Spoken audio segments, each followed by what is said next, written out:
Have you ever run so far from yourself that you forgot the way back? Sera stood at the edge of White Ridge, where the mountain air bit sharp as broken glass and the world seemed to hold its breath. She hadn't been here in 3 years. 3 years of glass towers and fluorescent lights, and voices that never stopped demanding more. Now, as dawn painted the snow-covered peaks in shades of copper and rose, something inside her chest felt like it might crack open. The village square was empty, silent except for the whisper of wind through the pines and the distant crack of ice shifting on the frozen lake. Sera pulled her coat tighter, her breath clouding in the frigid air. Everything here smelled of wood smoke and cold stone and memories she'd tried to bury. Footsteps crunched through fresh powder behind her. She didn't need to turn around to know who it was.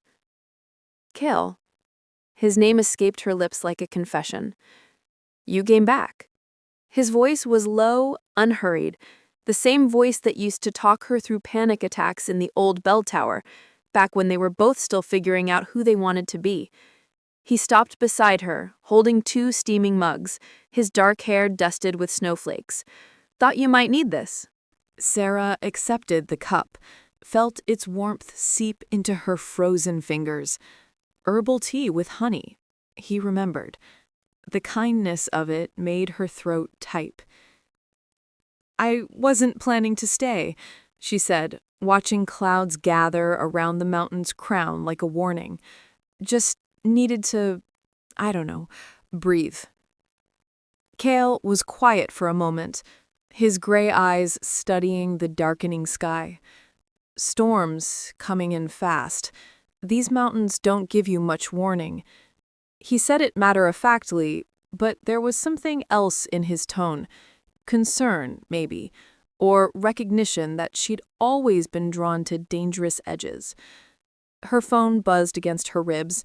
Another message from the firm. Another crisis that apparently couldn't wait. Sera's hands trembled, and it wasn't from the cold. The tea sloshed dangerously close to the rim. Still fighting battles that aren't yours? Kale asked gently. The question landed like a stone in still water, sending ripples through her carefully constructed defenses. I don't know whose battles they are anymore, she admitted, her voice barely above a whisper. Out there, everything moves so fast. Everyone wants something. And I keep running faster, but I never seem to catch up. I forgot how to... She couldn't finish. The wind picked up, howling through the valley like something wild and hurting. Kale stepped closer, and she caught the familiar scent of pine and leather. You were always the bravest person I knew, he said quietly. You climbed that ridge when we were 12. Everyone said it was impossible, but you did it anyway. That girl feels like a stranger now. Sera's voice broke on the last word. A sharp crack echoed across the valley, the sound of a tree branch snapping under the weight of ice, then another.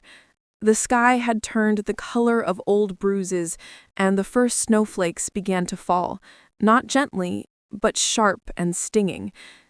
Sera's breath came faster.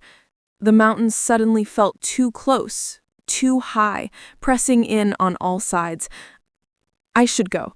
I have work to do, and this weather... You always leave when the storm arrives, Kale said, and there was no judgment in it, only understanding that cut deeper than blame. She turned to him, and something in her chest cracked wide open. Because I'm terrified, she confessed, the words torn from someone deep and desperate. Not of the snow, not of the mountains, of stopping, of standing still long enough to realize I don't know who I am anymore, that maybe I've been running toward nothing. The snow came harder now, thick and blinding, swallowing the village in white. Kale reached for her hand, his grip solid, real, an anchor when everything else felt like it was dissolving. Come on, he said, pulling her toward the shelter of the old lodge. They stumbled through the storm together, and Sera clung to him like he was the only fixed point in a spinning world. Inside, Kale built a fire in the stone hearth. Orange flames licked at the darkness, casting dancing shadows. He wrapped a thick blanket around her shoulders, and they sat together, listening to the wind scream against the walls.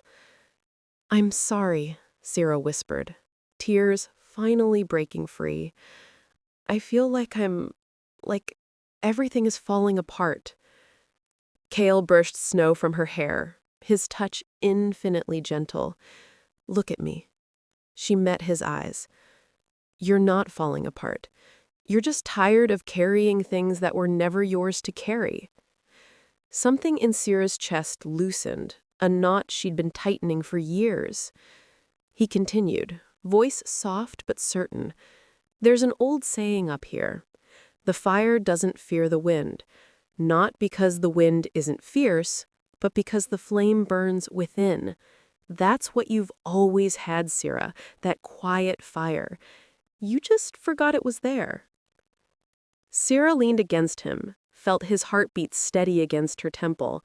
For the first time in years, the noise in her head began to quiet. "I missed this," Kale murmured. "The silence between words, the way the world feels when the snow falls. The person you used to be, no, the person you still are, under all that armor." "I forgot what home felt like," Sera admitted. "Then remember now." When the storm finally passed, they opened the shutters to find the world transformed, pristine, crystalline, glowing under a sky streaked with gold and violet. The village looked like something from a dream. Sera turned to Kale. "Thank you for not letting me run." He smiled. "Thank you for coming back." She felt it then, a warmth spreading from her center outward, not from the fire or the tea or even his presence, but from somewhere deeper. The quiet fire he'd named, the part of her that had survived everything, that had guided her home through the dark. Peace, she realized, wasn't something waiting at the end of a journey. It was the steady flame she'd carried all along, even when she couldn't see it. Even in the coldest night, it had been there, burning, waiting, calling her back to herself. And finally, blessedly, she stopped running.